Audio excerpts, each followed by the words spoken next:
Chapter 2 through 4, Cellular Homeostasis and the Structure and Function of Hematopoietic Organs. When we talk about tissue homeostasis in hematology, it refers to the maintenance of an adequate number of cells to carry out the organism's functions.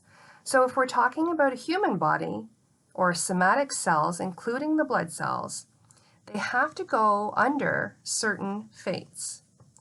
So those fates include proliferation, and this happens by mitotic cell division. They have to differentiate and acquire specific cells for specialized functions, and they have to die and be eliminated from the body. So cell proliferation is required for the replacement of cells lost to terminal differentiation, cell death, or cell loss. Differentiation provides a variety of different cells, each of which is capable of executing specific and specialized functions. Cell death is an active process that can self-initiate. Apoptosis is physiologically important as cell proliferation and differentiation in controlling the overall homeostasis of various tissues.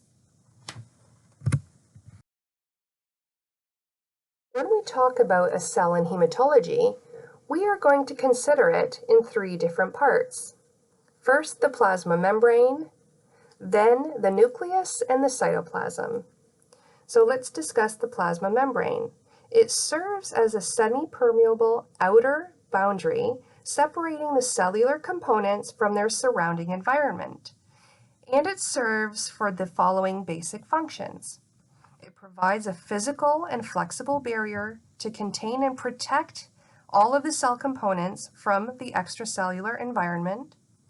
It regulates and facilitates the interchange of substances with the environment by endocytosis, exocytosis, and selective permeability. It establishes electrochemical gradients between the interior and the exterior of the cell, and it has receptors that allow the cell to respond to a multitude of signaling molecules through signal transduction pathways. Now, the nucleus is composed of three components: the chromatin, the nuclear envelope, and the nucleoli. It is basically the control center of the cell and the largest organelle of the cell. The nucleus is composed largely of DNA and is a site of DNA replication and transcription. It's responsible for the chemical reactions within the cell and the cell's reproductive processes. The nucleus has an affinity for basic dyes because of the nucleic acid contained within it. It stains a deep purple with right stain. The cytoplasm matrix is homogeneous, continuous, and aqueous. It is the environment in which all of the organelles exist and function. The organelles within the cytoplasm include the ribosomes, which synthesize proteins, the rough ER, which synthesizes most membrane-bound proteins, the Golgi apparatus, which modifies and packages all of the macromolecules for other organelles and for secretion, the mitochondria, which produces most of the cell's ATP by oxidative phosphorylation, lysosomes, which contain enzymes that degrade any unwanted material.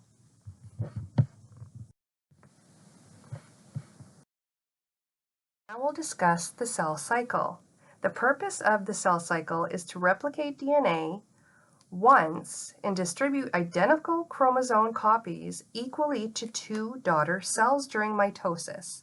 The cell cycle is a biochemical and morphologic four-stage process through which a cell passes when it is stimulated to divide. The stages are G1 or GAP1 phase, S, which is a DNA synthesis phase, G2, which is a GAP2 phase, and M phase, which is mitosis or cell division. When we look at the cell cycle, we begin at G1 phase. So it's a period of cell growth and synthesis of components that are necessary for replication. In the S phase, DNA replication takes place. An exact copy of each chromosome is produced and they pair together as sister chromatids. The centrosome is also duplicated in the S phase. When we get to the G2 phase, the tetraploid DNA is checked for proper replication and any damage. If it's okay to proceed, the G2 will go into the M phase, and mitosis and cell division will occur. Now, at G0, or quiescent stage, the cell is not actively in the cell cycle, so it could just be waiting there for stimulus. A regulatory mechanism is needed to prevent abnormal or mutated cells from going through the cell cycle and producing an abnormal clone. It's a very highly complicated process. So there are different checkpoints that need to be initiated. The first checkpoint is at the G1 phase, and this is checking for appropriate amount of nutrients and the appropriate cell volume to proceed. The second checkpoint is at the end of the G1 phase into the S phase checkpoint. This checks for DNA damage and makes the cell wait for any DNA repair, or it will initiate apoptosis or cell death. The next checkpoint is in the G2 DNA damage checkpoint phase. This takes place after DNA synthesis and at the end of G2, and its purpose is to verify that replication took place without any error or damage. If there's any abnormal or malformed replication that has occurred, mitosis will be blocked. Now the last checkpoint is during mitosis at the time of metaphase. Here, the attachment and alignment of chromosomes on the mitotic spindle and the integrity of the spindle apparatus are checked. If there's any abnormalities, anaphase will be blocked. So let's look at the cell again and see what fates are possible. So quiescence is the waiting phase. This is the G0 phase. Once signals to replicate are given, the cell enters into the cell cycle. Now here, they can wait for more signaling, called the senescence phase. They can terminally differentiate into a specific cell, for example, neutrophil. If there's any error or unchecked regulation, there will be neoplastic transformation, causing cancer cells. Or those errors can be tagged and the cell could be programmed to die. If all goes right and all the checkpoints are greenlit, the cell will go into proliferation to make new cells. Let's check a system. If there are errors that occur and it is tagged for program cell death, we are entering into the ubiquitin proteasome system. So any molecules that are destined for destruction, they're tagged with a small amino acid polypeptide called ubiquitin. Those appropriately labeled molecules are then transferred to ATP-dependent protease complexes for destruction. Generally, these proteins bearing a single molecule are marked for endocytosis and degradation by those lysosomes within the cytoplasm of the cell. Once they're checked multiple times and there are multiple errors, they are marked for destruction and assembled into a cylinder, and the channels which the proteins are given set it up for destruction. If we look at hematological cells, they all begin with the hematopoietic stem cell. Differentiation is a process that generates the diverse cell populations found throughout the body. All cells contain the same genetic information. The appearance of specific characteristics in various cell populations is dictated by specific genes that are actively transcribed into messenger RNA and the translation of that genetic information into functional proteins. Now, the regulation of this gene expression is controlled at various levels. For differentiation to occur, there must be regulation of certain processes. So, for example, a cell can differentiate by caused epigenetics. This is a stable change in the gene function that silences certain genes so cells can become one specific cell. Another way this can happen is through translational messenger RNA. So there's two forms of RNA involved in regulating the translation of cells. Both molecules function in a pathway and block specific protein expression by inhibiting translation or inducing degradation of their respective target, which also silences certain genes so cells can become one given thing.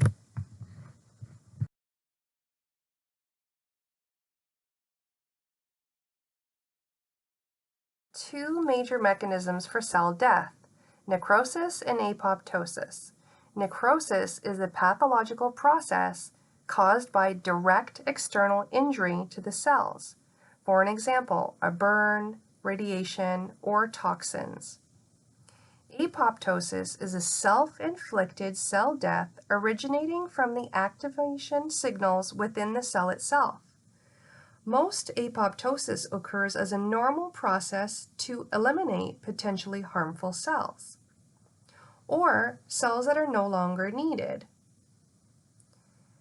or aging cells. So apoptosis is considered cell suicide, where necrosis is considered cell murder. Apoptosis of older, terminally differentiated cells balances with new cell growth to maintain the needed numbers of functional cells in the organs, hematologic tissue, and epithelial cell barriers. On the other hand, apoptosis can also initiate in response to internal pathological injury, like we saw with the last ubiquitin system when there was DNA damage during the cell cycle.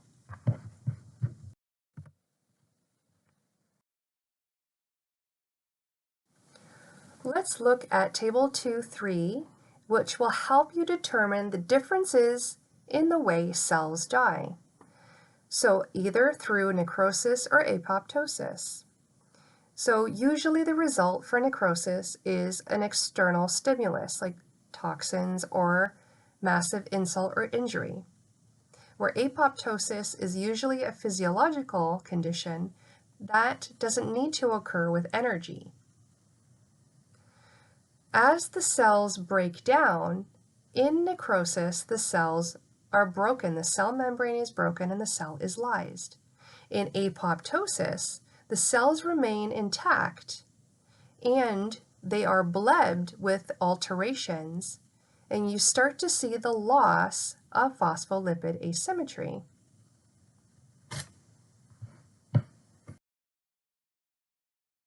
Now we've spoken about the balance of cells, let's talk about hematopoiesis and the functional organs in hematology. So hematopoiesis is a continuous, regulated process of blood cell production that includes the renewal, proliferation, and differentiation, as well as maturation of cells. It begins in humans by a selected distribution of embryonic cells in specific sites that rapidly change during development.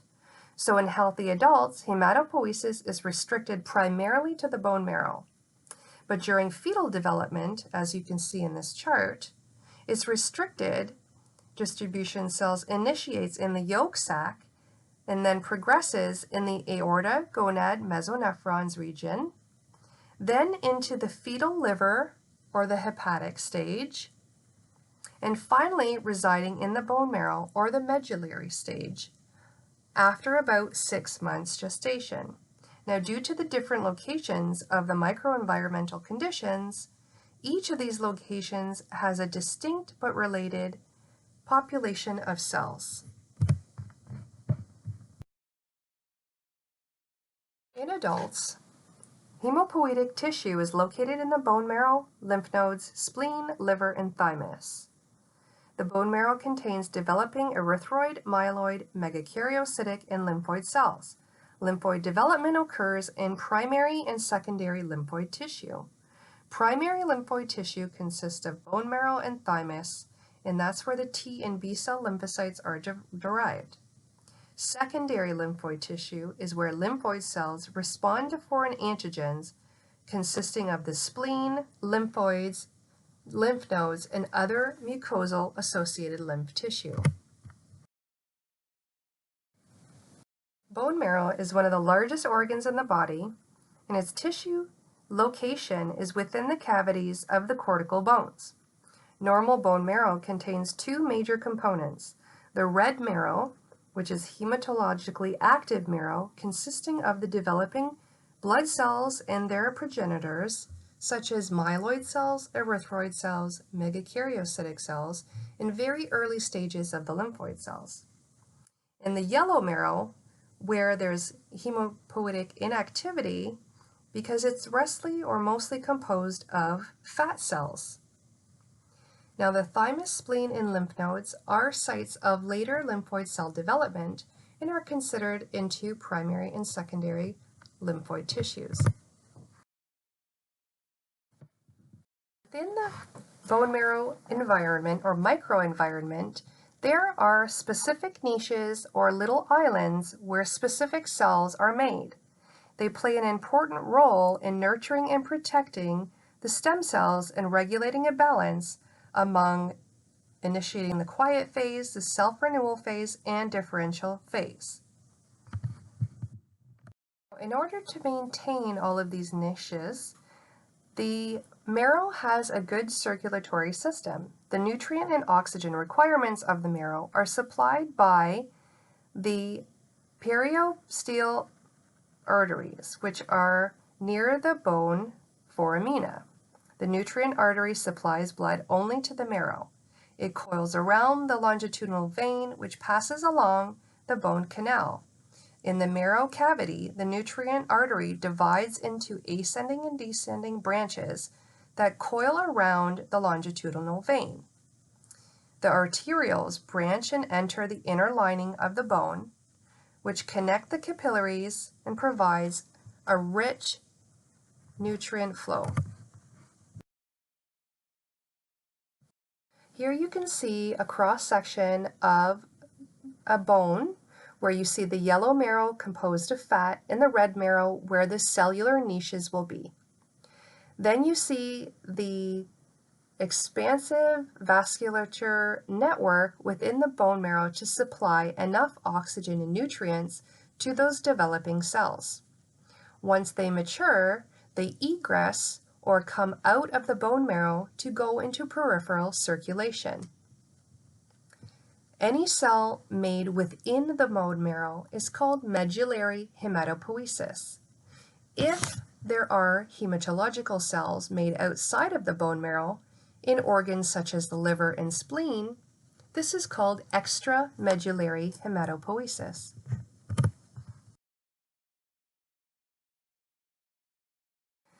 At birth, the thymus is an efficient, well-developed organ and consists of two lobes measuring about 0.5 to 2 centimeters in diameter and is further divided into lobules.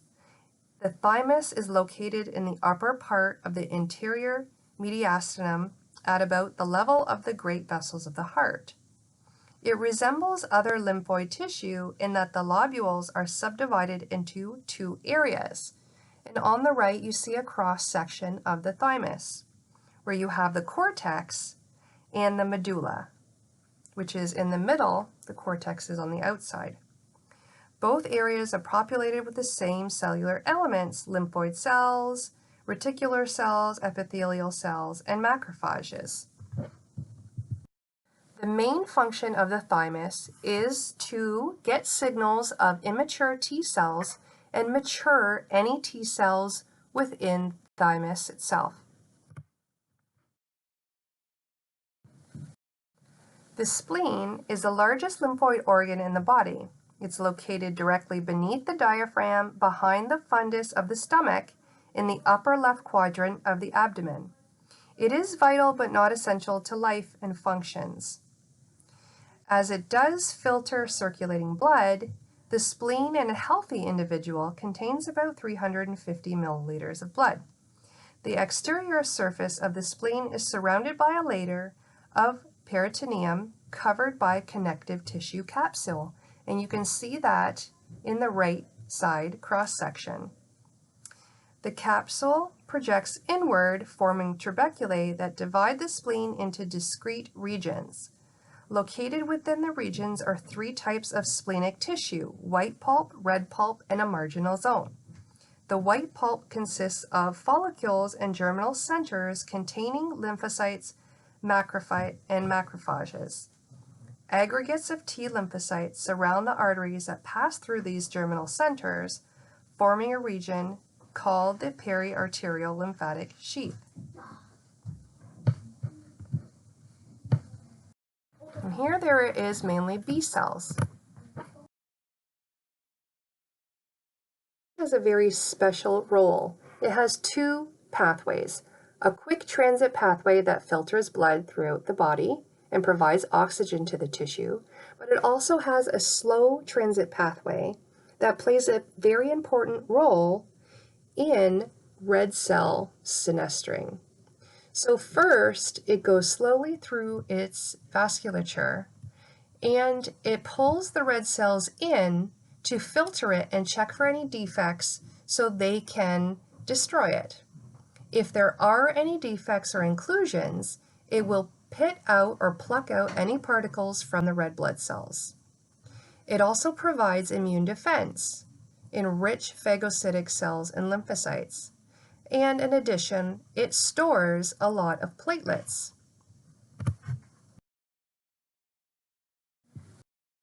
Lymph nodes are organs of the lymphatic system located along the capillaries that are parallel but not part of the circulatory system. The nodes are bean-shaped structures, either 1 to 5 millimeters in diameter, that occur in groups or chains at various intervals along the lymphatic vessels. They may be superficial, like within the armpit, or they can be deep in the mesoteneric retroperitoneal system. Lymph is a fluid portion of blood that escapes into the connective tissue and characterized by low protein concentration in the absence of red cells. On the right cross-section of a lymph node, it can be divided into an outer region called the cortex and an inner region called the medulla. The outer cortex contains tuberculae that provide support for macrophages and lymphocytes located within the node. After antigenic stimulation, the cortical regions of some follicles develop activated B cell proliferation and are called germinal centers.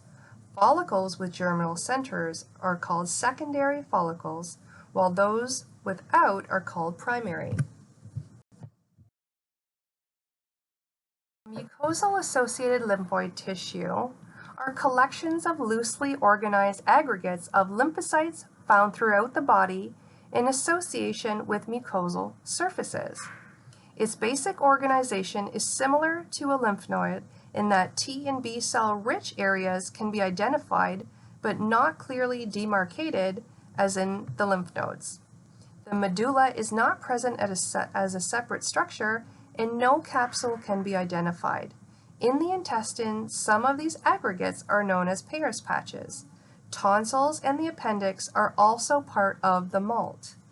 Its function is to trap antigens that are crossing mucosal surfaces and initiate immune responses rapidly.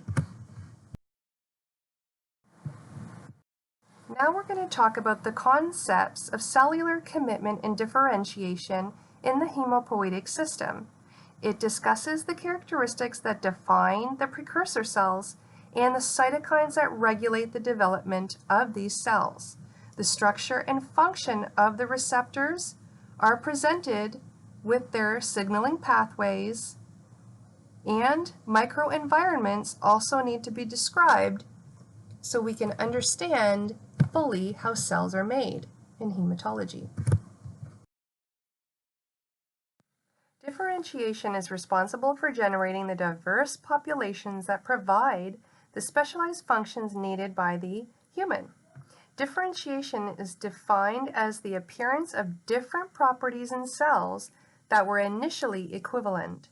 Because all cells of a human carry the same genes, differentiation, or the appearance of specific characteristics, occur by the progressive restriction of other potential developmental programs of the cell. So commitment is defined as the instance when two cells derived from the same precursor take a separate route of development. It assigns the program, and then maturation begins.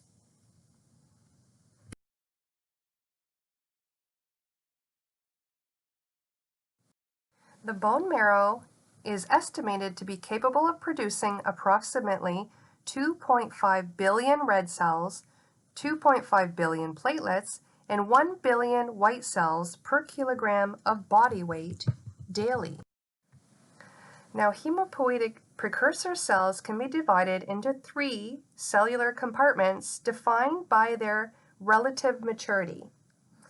They are the hematopoietic stem cells, hematopoietic progenitor cells, and maturing cells. So from the hematopoietic stem cell, we have signals to commit to a specific progenitor cell, and then we differentiate into maturing cells.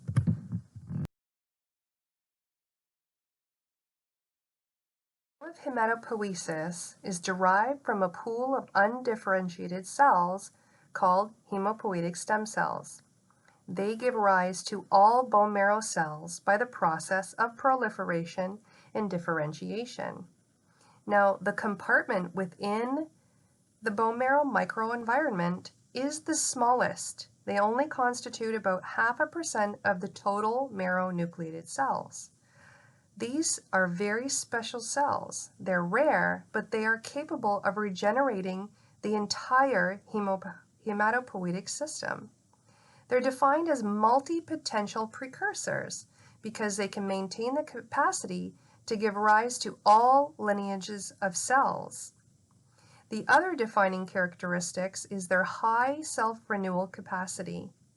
They can give rise to daughter stem cells that are exact replicas of the parent cells.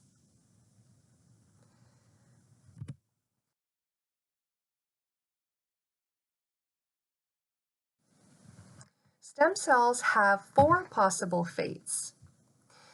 Just like we saw with the cell cycle, cells can be in the quiescent phase, the G0 phase, waiting for stimulus to commit to a certain cell line.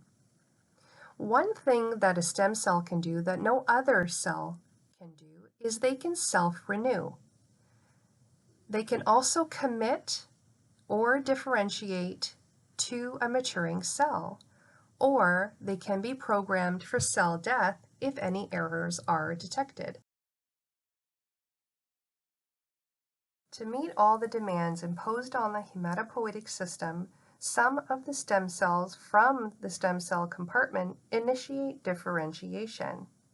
The transition from the stem cell to a committed progenitor correlates with the downregulation of stem cell-associated genes via gene silencing and the upregulation or activation of lineage-specific genes. And after additional divisions, the daughter cell progressively loses their ability to generate cells of multiple lineages and gradually becomes restricted in differentiation to a single cell lineage. The compartment also includes precursor cells developed and located between the stem cells and the morphologically recognizable precursor cells.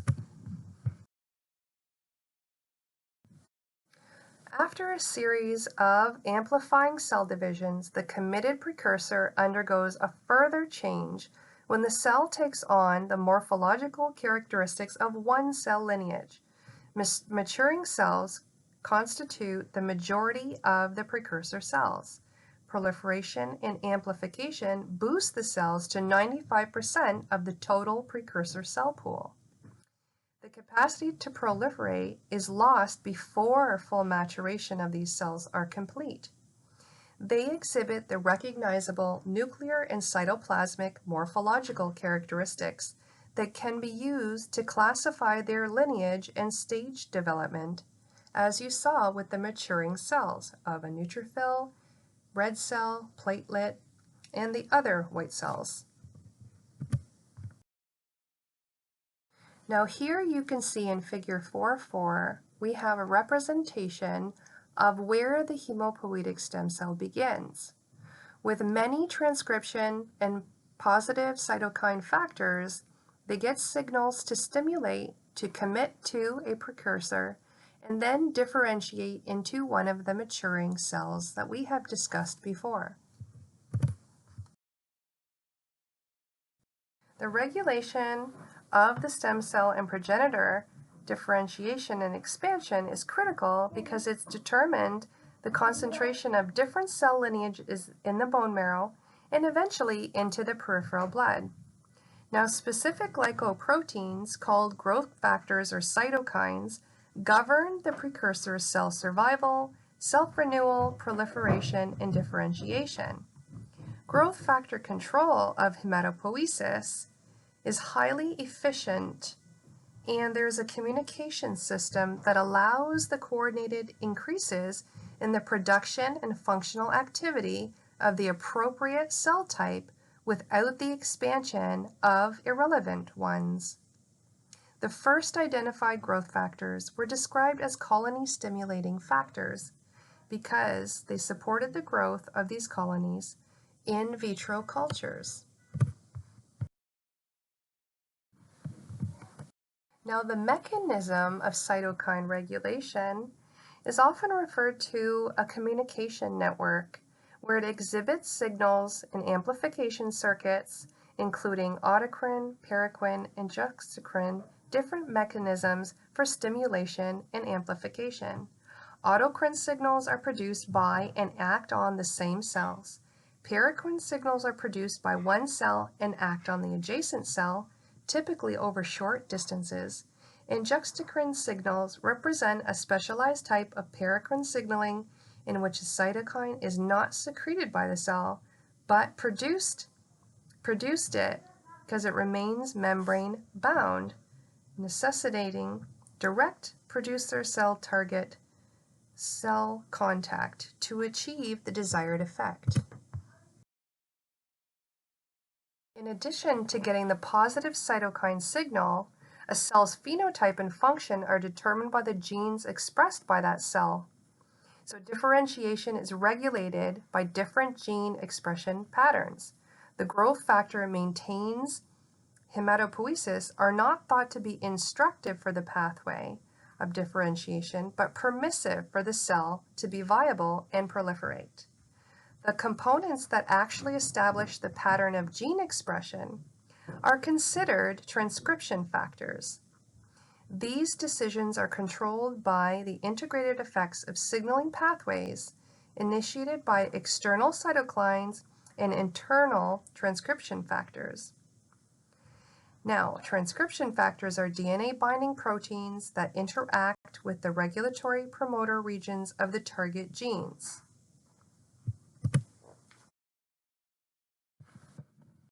So erythropoiesis, or the production of red blood cells, comes from its progenitor that gives rise to a burst-forming unit specific to erythrocytes and a colony-forming unit specific to erythrocytes that depend on the hormone erythropoietin, or EPO. Now, this gives rise to the first recognizable maturing red blood cell. Granulocytes and monocytes come from the same progenitor. They're derived from the granulocyte-monocyte progenitor, which also is derived from the colony-forming unit, granulocyte and monocyte. They have specific growth factors that help support their differentiation. As you can see, granulocytes have a specific designation, and so does monocytes. Megakaryocytes or thrombopoiesis, the making of platelets, are derived from megakaryocytes and come from the precursor of the megakaryocyte erythrocyte progenitor. They have colony-forming units specific to platelet production and growth factors that influence the proliferation and differentiation. They are very dependent on the hormone thrombopoietin to induce the greatest increase in platelets. Lymphopoiesis occurs in the multiple locations within the body, the bone marrow, the thymus, the lymph node, and the spleen. There are multiple growth factors that act together that play a role to help produce lymphocytes.